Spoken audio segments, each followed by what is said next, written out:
Shalom, selamat menikmati kebenaran untuk hari ini dengan judul Kristus dan Kerajaan Daud yang terpecah. Perpecahan kerajaan setelah masa Daud dan Salomo yang dicatat di dalam kitab 1 Raja-Raja 12 akan memberikan pelajaran bagi kita. Kerajaan Israel terpecah karena kesombongan Rehabeam, kesalahan Raja Salomo yang memberikan beban yang berat kepada bangsa Israel, serta penyembahan berhala dan ketidaktaatan kepada Tuhan. Secara rohani ini menunjukkan bahwa dosa selalu membawa perpecahan. Bukan hanya kerajaan yang bisa terpecah, tetapi juga keluarga bisa terpecah, gereja bisa terpecah, persahabatan bisa terpecah, hati manusia sendiri bisa terpecah. Dosa memecah hubungan manusia dengan Tuhan dan sesama. Kerajaan Daud yang terpecah menunjukkan manusia membutuhkan raja yang sempurna. Setelah Daud, tidak ada raja yang benar-benar setia sepenuhnya. Kerajaan yang besar akhirnya juga terpecah, akan melemah dan jatuh, bahkan mereka masuk kepada pembuangan. Ini menunjukkan satu kebenaran besar. Raja manusia bisa gagal, tetapi manusia membutuhkan raja yang sempurna. Dalam perjanjian baru, Yesus Kristus disebut anak Daud, raja yang dijanjikan, yang kerajaannya tidak akan berakhir.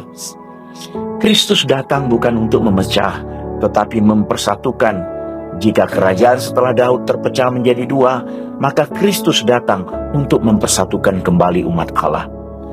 Kristus mempersatukan manusia dengan Allah, manusia dengan sesama, orang Yahudi dan non-Yahudi, orang berdosa dengan Allah. Daud mempersatukan Israel, tetapi Kristus mempersatukan dunia. Kerajaan Daud bersifat politik, tetapi kerajaan Kristus bersifat rohani. Kerajaan Daud bisa terpecah, namun kerajaan Kristus tidak dapat terpecah.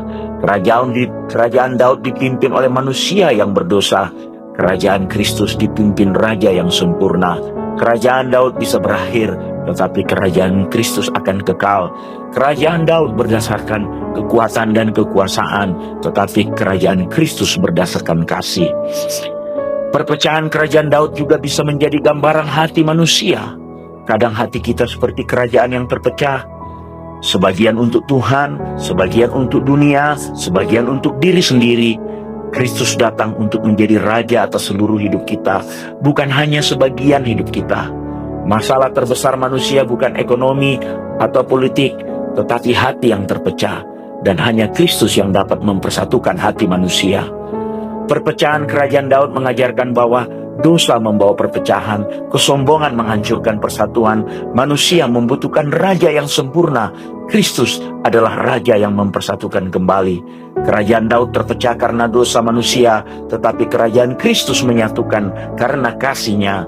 Jika Kristus menjadi raja dalam hidup kita, maka hidup yang terpecah akan dipersatukan kembali. Tuhan Yesus memberkati.